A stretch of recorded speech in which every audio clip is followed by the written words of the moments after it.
Next up this afternoon, could we see more houses being built in our region? The government set out what it's calling the most radical reform of the planning system in England in decades. Under the proposals, developers will be granted automatic permission to build homes and schools on sites earmarked for growth. Follows the PM's promise to build back better after coronavirus. Let's talk to Ian Wardle, who's the CEO of 13 Housing right now. Afternoon, Ian. Hello there, how are you? Yeah, great to have you here. Let me ask you first of all, was there a real need to really overhaul the old planning system? I think it depends on which part of the country you're building houses.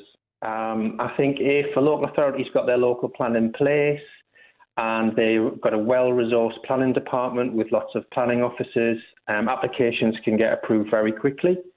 And I think from my experience in our local area, the planning departments are very responsive and effective.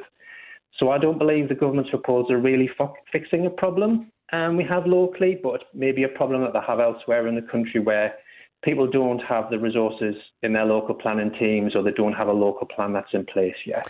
Well, critics are saying that the changes could lead to bad quality housing and loss of local control over development. Do you agree with that, Ian? Yeah, I think it's all in the detail of these design codes. They're going to designate zonal areas. There's 3 proposed zonal areas, and then it'll be left to these design codes. And I think the devil will be in the detail about how much consultation you have around these design codes, because then they would permit kind of residential development without kind of a detailed planning application as we currently have. So in some are saying that you won't have as much consultation and involvement, and others are saying, no, actually what it'll do is it'll remove a lot of the bureaucracy. And I think we need to see the next phase of the consultation is what will these design codes actually have in them. What sort of demand is there then for affordable housing? There's really strong demand for affordable housing. The average price of a home across Tees Valley, North Yorkshire and County Durham can be 5 to 7 times the average salary. And that doesn't make owning a home very easy. So providing affordable homes through a subsidised rent or through shared ownership where you part buy and part rent the home, and you can increase the share of your home over time and is a way of getting on the housing ladder, is really important. So there needs to be a really good supply of affordable homes, and there is strong demand for it.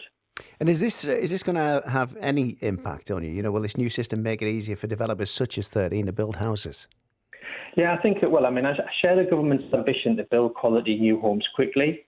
I think, the detail around the zoning we need to see, but I think it could make it simpler, and I think it will probably help speed some aspects of that up.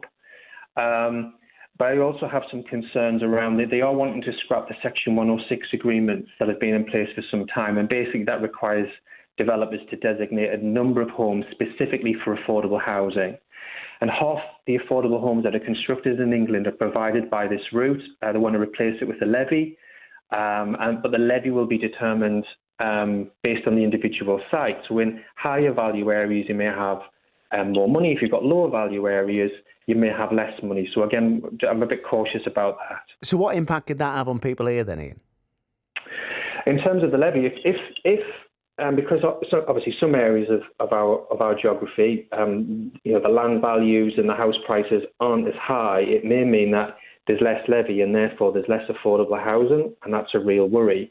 Whereas in other parts of the country where the land values are higher, you actually get more levy and therefore be able to provide more housing.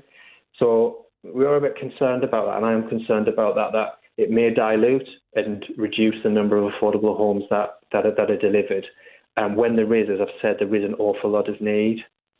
Ian, thank you so much for joining us this afternoon. Really appreciate it. Ian Wardle, who is the CEO of 13 Housing.